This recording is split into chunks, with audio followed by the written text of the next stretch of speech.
Well, it turns out we're a pretty superstitious bunch, aren't we? Especially when it comes to Football Manager. You may remember last week I shared my top 3 FM23 superstitions with you, and you guys responded in your numbers. I've been asking you for a couple of weeks now whether you are superstitious when it comes to FM, and if so, what they are. Now, I expected a few of you to agree with the very popular ones I suggested at the start of last week's episode, but you have thrown in a few curveballs and surprises. So today, the focus is all on you. Your biggest FM superstitions, those of you who agree with the ones I shared last week, and we're also going to have a look at some of the more niche ones as well. I hope you're looking forward to that. We're going to have a little bit of fun.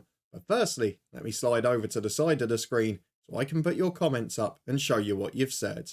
So let's start by finding out how many of you are actually superstitious when it comes to FM, because just under a couple of weeks ago as I'm recording this, I asked this on the YouTube community page. Are you superstitious when it comes to FM? And let me know your favourite ones down in the comments. Well, just over 2/3 of you said yes, you are superstitious.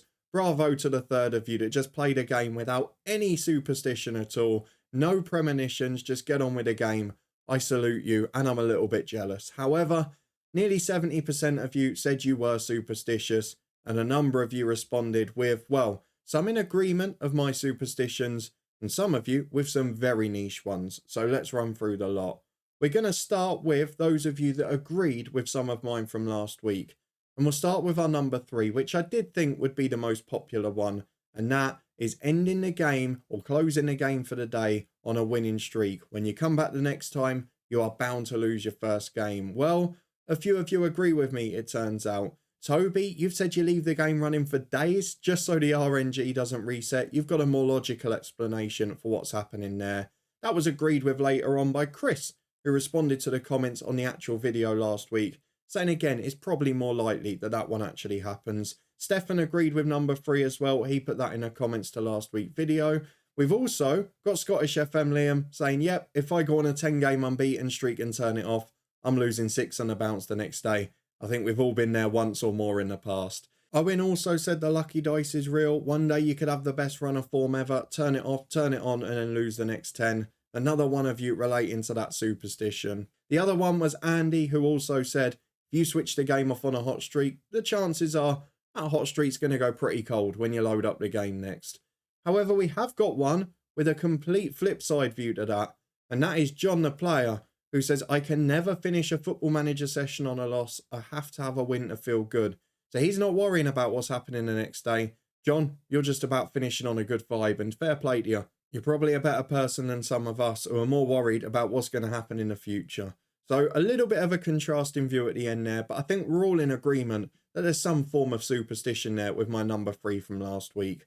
However, I want to move on to the other 2 from last week. So my number 2 was in relation to penalties. Now, there's not actually been many people agreeing with me in terms of changing a penalty taker or a penalty taker being in and out of goal scoring form, but there are a couple of people who have got other views on penalties. So David, among many, I think you've just been scarred by FM for too long, because you did have don't change the penalty taker among a number of others. However, Joey, one of our other regular members, he said, I can't watch a penalty shootout at all. You're one of those managers with your head in the dugout, not looking at what's happening, waiting for the reaction of the crowd.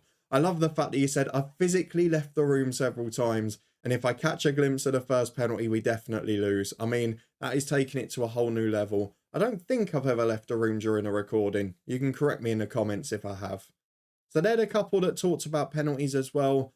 And we also had my number 1, which those of you that have followed my stories for a long time will know I talk about this more than anything. It changes the way I play FM, the way I make changes and subs and all sorts. So there is definitely a view from me that if you make tactical changes during a highlight, you are going to concede a goal. It's happened so many times. And David, well, you're in agreement again. We've been cursed by the same things. No subs while there is a highlight. You're also not trusting anyone in a yellow card, which is also pretty interesting. I'm not sure I'm quite that far yet, especially this year with my red card curse. They all seem to be straight reds rather than worrying about yellows. But then after that, we met the luckiest man in the world, or so we thought, in response to David's comment, because Josh came along and said, why no subbing during a highlight? Now, if you're asking that question, you have had a very charmed life when it comes to FM. Or have you? Because 4 days later, and this is the problem with these superstitions, as soon as you're made aware of them, they become a curse. Because the end of Josh's story just 4 days later was, well, since I made that comment, I've conceded 3 or 4 goals while looking at the tactics screen. Josh, I'm very sorry for putting a curse on you. Although you responded to David's comments, so technically I'm going to blame him. When it comes to my tactical changes superstition though, Andy, going back to your comment, has thrown in an alternative theory. I've been worried about, is there a highlight pending? But Andy makes a point. Most of the time we make those subs are around the 60-65 minute mark. And Andy has said, never make a substitution on 60 minutes as that always leads to a goal. I hope you don't pick up many bad injuries in the 60th minute, Andy. Do you play with 10 for 5? What do you do? I'm not sure whether I believe that, but you know what's going to happen now. I'm going to keep a very close eye on it. And if it happens once or twice, I'm going to test the water, I think. I'm going to try my next save. We'll just make sure we ignore all the superstitions. We go flat out. And we'll see how many of them come and get us straight away. Another alternative theory on this, though, came from Johnny Rutherford, who said never sub on a corner. So if I can't sub on a corner, I can't sub while there's a highlight, and I can't sub around the 60-minute mark. We're running out of time to make subs now, aren't we? Can we go back to the olden days and just play with a bare 11 again? Because this is becoming far too tricky to manoeuvre. So those are all of your comments that either agree with or loosely relate to my top 3 superstitions from last week's episode. However, we have got a few niche and unique ones as well. Ones that I've never seen before, ones that I've not thought of, but I'm probably going to keep an eye out for them now. So we mentioned Joey's penalty one, which was a bit more extreme of physically leaving the room and not catching a glimpse. But let's have a look at some of your more spectacular ones, if I may say that. We're going to start with this one. I always try and get a goalkeeper as tall as possible because I think their height determines their ability to save free kicks. Now, a lot of people will know there's been problems with free kicks in FM23, mainly because the wall doesn't set themselves up right.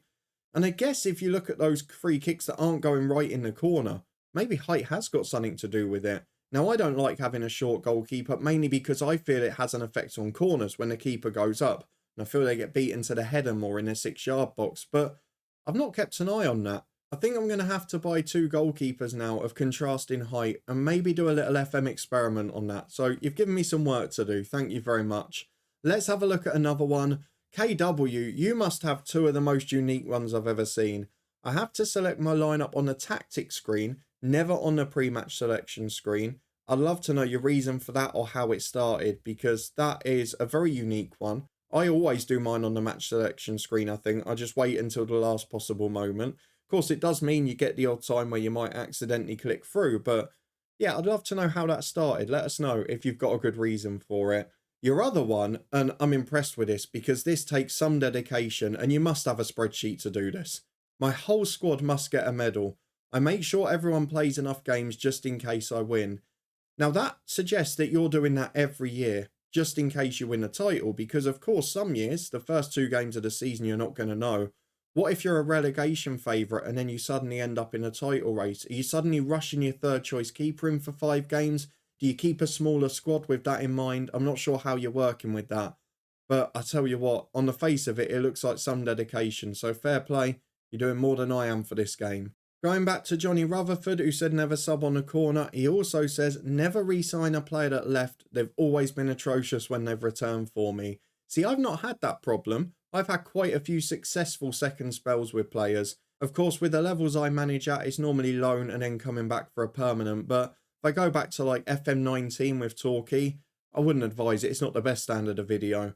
But we had a player who we sold from our youth team for 25 million, bought him back when we could a few years later for 55, and he was brilliant.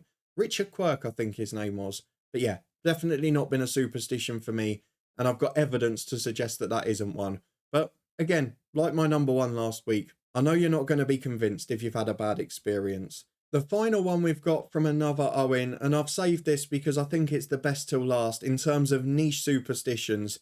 And I love the fact that you've even said you don't know why it started or why you continue to do it. But you've said, I have to have the mouse cursor under the scoreboard, hovering over the home team's name. I have no idea why this started or why I continue. It's more muscle memory now than superstition. I mean, that's fantastic. I mean, one thing I didn't know for months was, where you click it in the last couple of FMs and it brings down the detailed information during the highlight. It took me months and months to work that out. Almost like the first FM back in 2005. When there was no arrow next to continue? It took me 4 days to work out that you actually had to press on the word continue. You should have seen the rage I had as an 11-year-old then. But I think, Owen, you probably still the #1 spot there for most niche superstition that I've not heard before, and certainly for one of the most bizarre ones. And if you don't know why it started, I want to know the day you get that repressed memory, because I tell you what, there's going to have been a bad moment in your FM past there, isn't there? Let's do a casual slide back to the middle of the screen as I thank you all for your brilliant comments. It's been great to have such interaction. It's one of my favourite things of this channel, I tell you all the time. Thank you to all of those who got involved in Discord and Twitter as well. And thank you for being here as always. I hope you've enjoyed this. Something very different for my channel. It's not something I've tried before. Let me know what you thought of it. We will be back with a more traditional top 3 next weekend, and I'm also starting to do a few mini guides via the YouTube short section, so have a look at them if you haven't already. Thank you very much for your support as always. If you enjoyed this one, please do chuck a thumbs up on it. Let me know in the comments the answers to my questions, or if you found any new or returning superstitions since you made your comments. If you want to stay up to date with our traditional FM23 long-term stories, then subscribe and turn that notification bell on. They'll be back tomorrow at the usual time. If you want to watch last week's top 3 where I share my biggest superstitions, you can find them next to my head now.